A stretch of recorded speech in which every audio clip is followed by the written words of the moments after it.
Welcome to the Federal Tech Podcast. My name is John Gilroy, and I will be your moderator. In the studio today, we have world-famous Bill Wright. He's the Global Head of Government Affairs at Elastic, elastic.co. And we're going to talk about a topic that's been bouncing around town here for the last few weeks. We're going to talk about the National Cybersecurity Strategy. And Bill's got a wonderful background in that. He's got a background in the law. He's got a background in technology. So he'll be able to explain a lot of aspects of this report and maybe see how it affects your agency. And maybe at the end, talk a little about Elastic and how maybe Elastic can help you achieve some of these laudable goals, I'd say. But first, I'd be remiss. I mentioned your law background or your tech background. Bill, perhaps you can fill us in. Yeah, thank you, John. First off, very, very happy to be here again.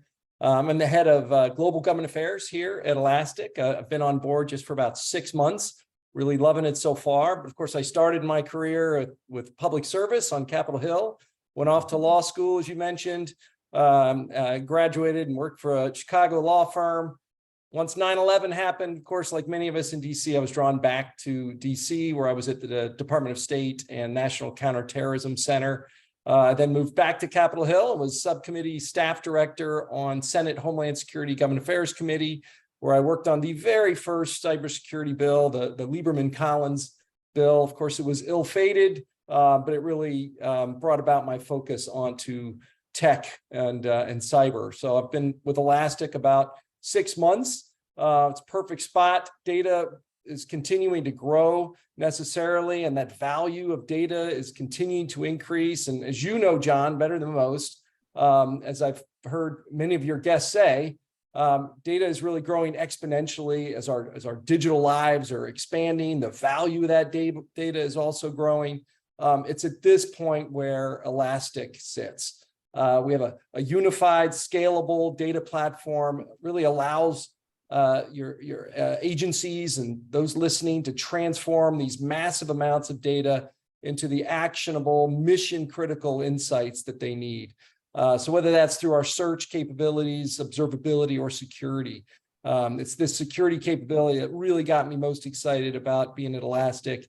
This data-powered approach really bolsters the resiliency, and that's something you'll hear me discuss today, and that is throughout the strategy.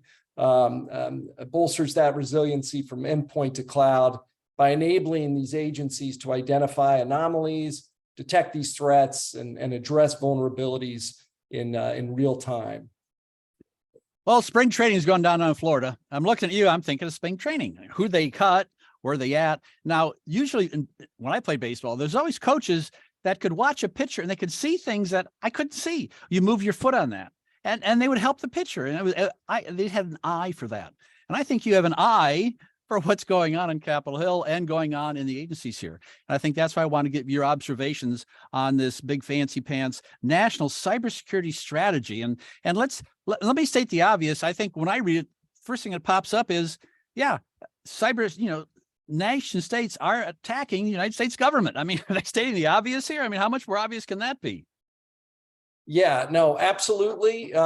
This isn't new. We've faced similar challenges from nation states to script kiddies to your run-of-the-mill cyber criminals for a long time now. And I think we have, as a nation, maybe we have resisted some of the changes that really need to occur in the data ecosystem in order to remain resilient. And that's what I think, in part, what this National Cybersecurity Strategy is attempting to do. Really it builds on the Trump administration cybersecurity strategy.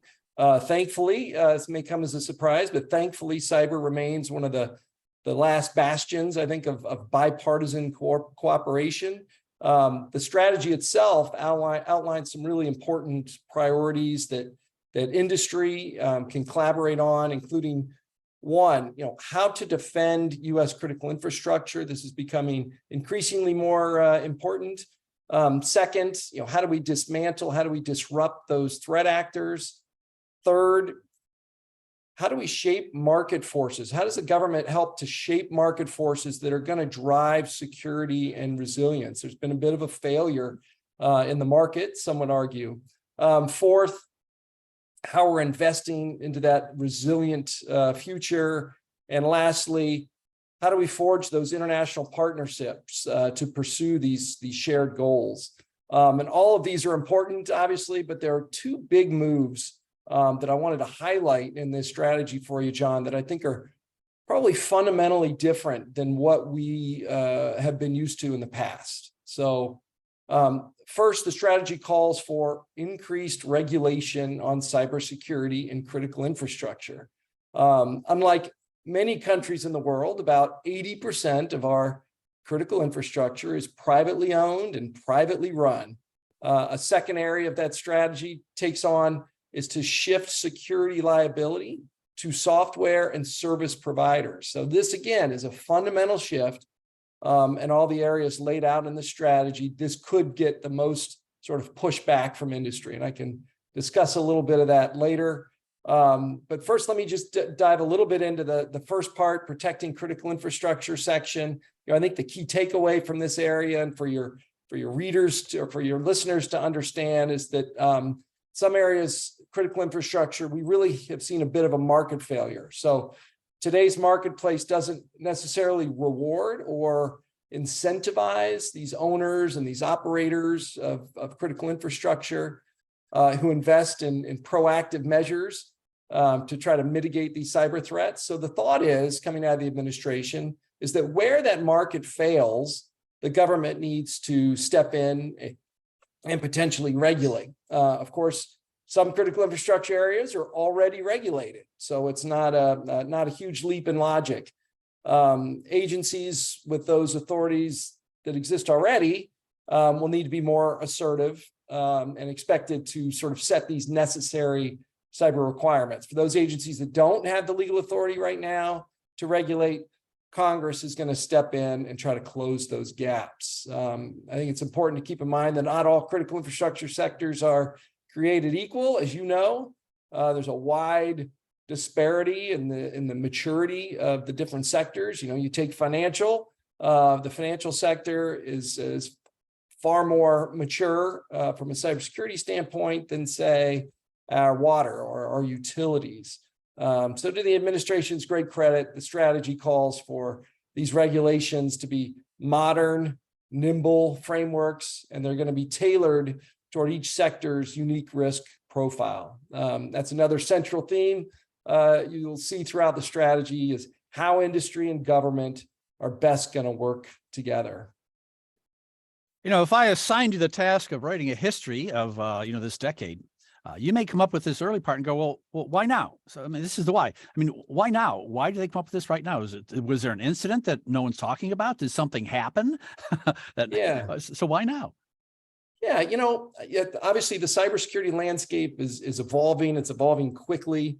But there's one truism that remains, and that is, technology is always going to outpace policy. So, we find ourselves in kind of a constant catch-up mode. That said, I think the Biden administration and Congress has done a decent job. We look back just over the last 2 years in particular, cybersecurity leadership has been in place. Think Jen Easterly at CISA, Ann Neuberger at NSC, Chris Inglis is the National Cyber Director, who recently left. Now, of course, Director Kemba Walden. Anyway, they've all worked well together to keep cybersecurity as a top national priority. If you think about it, just 2 years ago, the NCD was just an idea. It's now filled with 80 professionals that are driving these things. Mm-hmm. So I think since we last talked, and what you asked, why now, the administration issued a very comprehensive cybersecurity executive order back in May of 2021. This was primarily, if you'll remember correctly, as a reaction to the SolarWinds breach and the Colonial Pipeline breach. The EO really focused on using the federal government's purchasing power to kind of help shape the broader ecosystem. I think it was a very comprehensive plan. Agencies are still implementing large portions of that executive order. So think, they're still trying to modernize those log management systems. They're still trying to implement the zero trust architecture. And of course, this was all sort of built to the National Cybersecurity Strategy, which was issued just earlier this month. It's a strategy that's going to have, I think, broad implications on our industry and on our government and on your listeners for a very long time. So really happy to kind of discuss this. So no, it wasn't based on a particular moment, but I think it was recognition, perhaps, John, that that we really needed to put some, what was prior into pen and into ideas, but actually putting it into action. And I think that's what this strategy really starts to try to do. I think it's a 39-page report, and if you read it carefully, sit down with a cup of coffee and get a notepad and take notes, you may run out of ink. I mean, there's a lot of stuff going on here. And Really so the question is, okay, Bill, springtime weekend, and on this weekend, I want you to clean up that tree in that backyard and plant this and do that and paint the deck. And when you're done, wash the car and clean out the garage. Well, wait. I mean, at what point is it too ambitious? There's 8 hours in a day, and there's certain limitations here. And so what areas of the strategy you think will work? And what do you think maybe needs some nudging? Yeah, great question, John. It is, as you mentioned, it is chock full of good ideas. It is definitely ambitious. Now, many sections are just restatements of prior policies that they're trying to sort of underscore. But I think broadly speaking, implementation of a plan is always more difficult than actually developing the strategy, and I think that's probably the case here too. There are a few areas in particular that I think are going to present a challenge. For instance, take Pillar 3, calls for federal privacy legislation. Well, you and I have been doing this a long enough time, John. I think getting federal privacy legislation done, especially in a divided Congress, is going to be really, really difficult. I think any online privacy legislation that does get passed in the next 2 years is probably going to deal in sort of these niche or edge cases, but not a holistic, how private entities collect, protect, and use your sensitive data. That's just too ambitious of a task, I think. So I'm a little bit dubious about areas of the strategy that are going to really depend on congressional action. We're losing some of our biggest cyber leaders in Congress. As you probably know, we lost Senator Rob Portman, Representative John Katko, both retired, by the way. Also, Congressman Langevin, perhaps the biggest cyber leader, most knowledgeable cyber leader on the Hill, also announcing that he won't be seeking re-election. So I think we're going to have a real dearth of cybersecurity background on the Hill as it is anyway. Yeah. I think the strategy is also going to face some strong headwinds with Pillar 1, which I mentioned a little bit earlier. This is defending our critical infrastructure. Where gaps exist for agencies to try to regulate, they're going to need to go to Congress. That's going to be very difficult in this environment. Another challenge is going to be around CISA, which, interestingly, I think over the last couple of years has done such a good job at partnering with industry. So partnering in a public-private partnership in voluntary ways. And they're now going to be asked to move to a more regulatory, more enforcement role in the future. And so seeing how Director Easterly and CISA is able to sort of harmonize regulations, I think is going to be really, really interesting how they how they go forward. And I would say just one last piece here is there's a fairly controversial strategy, but I think an important one, and that is to shift the security liability onto software makers. So the administration's trying to incentivize security and resilience by design, instead of having people try to bolt on security after the fact. So how does the government impose these kinds of obligations on private sector? First, there'll be a legal stick. The strategy calls for imposing legal liability on stakeholders who are capable of building more secure software. Those with the market power to kind of move the needle. So we're thinking better protection at scale. End users have tried for decades, as you know, to try to bolt on security and resilience after the fact. And I think we've reached the point where there's just not a lot of success there. Everyone seems to agree that security and resilience really needs to be baked in to the products themselves. So that's another area that I think will be quite controversial, but will also get a lot of if we can make it to the other end of that, I think it'll have broad scale protections. Well, Bill, I'm going to ask you to put on your DoD hat now. There was an initiative over the DoD, and you know about CMMC. And as soon as that came out, there were a lot of industry groups. They chimed in what they thought. I mean, it's like, I don't think you do anything in this town with 5 industry groups. You know, you could go get a hamburger for lunch and they'll chime in on what you had. I mean, these industry groups are everywhere. So where do they stand on it? Have they come in with this? Have they, started marching in the streets, or they agreed with it, or what's happened with these really powerful industry groups? Yeah. So, I mean, I think that what you would find is that maybe different industry groups have different priorities. Well, that's a fair statement, isn't it? That's a lawyer statement. If you take, for instance, John, if you take, I think there's going to be significant pushback from industry groups around cybersecurity requirements for critical infrastructure sectors. So opponents, from these industry groups are likely going to point to recent efforts, one by the Transportation Security Agency, TSA, another by the EPA, Environmental Protection Agency. Yeah. They came out directly, within a day of the cybersecurity strategy and released earlier, and tried to issue cybersecurity mandates, at least in the case of EPA, release cybersecurity mandates for public water systems. So, the administration, for good reason, has expressed a lot of concern around cybersecurity risks. However, the pushback began almost immediately. Cyber experts have noted that EPA doesn't necessarily have the right cyber knowledge to adequately assess such a complex subject as protecting industrial systems from cyber threats.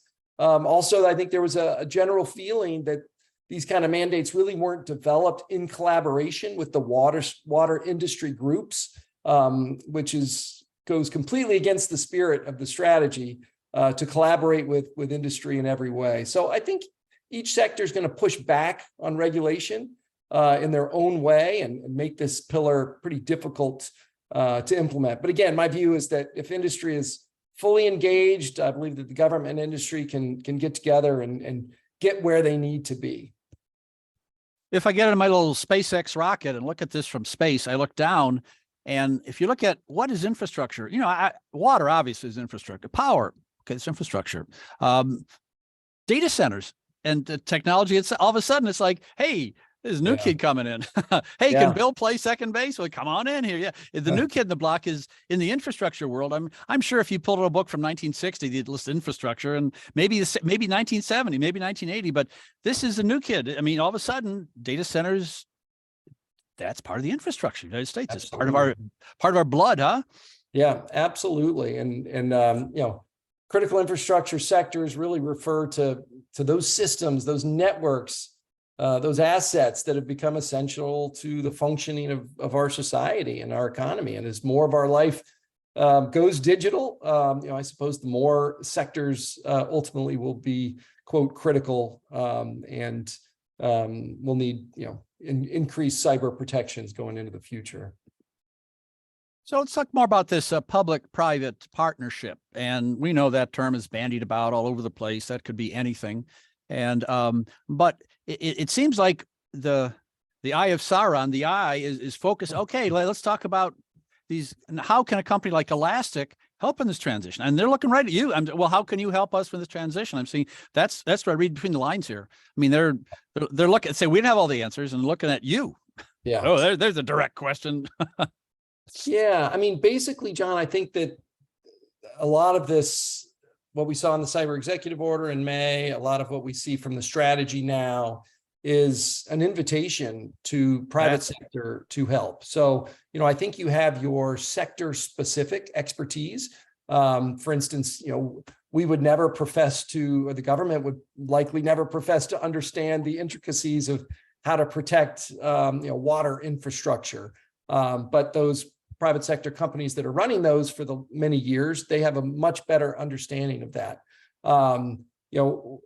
we at Elastic, of course, we understand data, we understand cybersecurity. So those areas where public-private partnerships are offered, take for instance the Joint Cyber Defense Collaborative that Jen Easterly has and those at CISA have started. Those have shown tremendous success in mitigating threats through sharing and through public-private partnership. And you're right, it has been a little amorphous through the years, but it has definitely stayed consistent. And I think it's the government really recognizing that they don't have all the answers and that they need the private sector expertise to contribute in a number of different areas. I want to finish up this interview with talking about reporting. And this has been the nemesis of many CIOs and many agencies. We can run down, you can probably have a list right now in front of you. And so do you think CISA is going to step up to the plate here, the baseball reference, step up to the plate and maybe harmonize these reporting requirements across all these infrastructure sectors? There's lots to juggle. Yeah, I think it's going to be a huge challenge for CISA. You know, like I mentioned, they traditionally have played a role of close partner and close friend to industry. They're going to have to put on a slightly different hat, I think, going forward. I think that CISA or the government would readily admit there are so many challenges around the patchwork of cyber incident reporting requirements that are imposed on industry. Today, for instance, there are 24 federal agencies that have their own unique proposed or codified cyber incident reporting requirements. So in addition, what could possibly go wrong? You got it. Exactly. So, and that's in addition to new proposals that keep surfacing at the federal level, while most states have individual breach reporting requirements overall. So huge challenge to CISA harmonizing these cyber incident notification requirements. It's going to be a complex task. And again, it's going to require close collaboration between the government and the industry. Fortunately, CISA has managed to build up a ton of trust and I think goodwill with industry over the years through this close public-private partnerships, such as JCDC. So while they have their work out ahead of them, I think they're up to the task. Now, if you're listening to this and there's snow on the ground and you want to get more information, the company that Bill's with is Elastic, elastic.co for more information. And if you want to pursue this topic further and learn more, you can go to elastic.co/industries/public-sector and a slash at the end. A lot of slashes and dashes here, but I think it's really good to get this perspective from you, Bill, because you can see things that, and I'm sure every agency is unique and different. They want to have their own little plan, but there's got to be outsiders' views and maybe giving opinions on how this could work, because it's too complicated. And the threats to the first part of the report, cyber threat, it's a real threat. It's there. Well, unfortunately, we're running out of time here, Bill. You have been listening to the Federal Tech Podcast with John Gilroy. I'd like to thank my guest, Bill Wright, Global Head of Government Affairs at Elastic. Thanks, Bill. Thank you, John. Have a good day.